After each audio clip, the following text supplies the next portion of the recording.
Hi friends, welcome to R I vlogs. இப்போ நம்ம பார்த்துட்ருக்கிறது டே 1 of நான் புறா வளர்க்க போகிறேன். ஃபஸ்ட்டு இப்போ நம்ம பார்த்துட்ருக்கிறது முஸ்கி பேர் அடல்ட் ப்ரீடிங் செட். ஷேக்கிங் நல்லாயிருக்கும், சாம்பல் வித் ஒயிட் பேர். அடுத்து இப்போ நம்ம பார்த்துட்ருக்கிறது சிராஜ் பட்டாவும் முஸ்கி பட்டாவும். முஸ்கியோட ஷேக்கிங் உங்களுக்கு பார்த்தாலே நல்லா தெரியும். ஷேக்கிங் எப்படி இருக்குன்னு நீங்களே பார்த்து சொல்லுங்கள் ஃப்ரெண்ட்ஸ் கமெண்ட்டில்.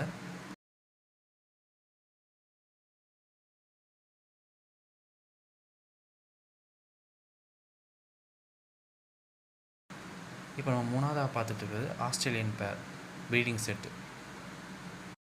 இன்றைக்கி நீங்கள் பார்த்த பேர்லாம் எப்படி இருக்குன்னு கமெண்ட்ஸை சொல்லுங்கள் friends. Tata, bye bye. Next ஒரு விளாகில் எல்லாரையும் கூடிய சீக்கிரம் சந்திப்போம்.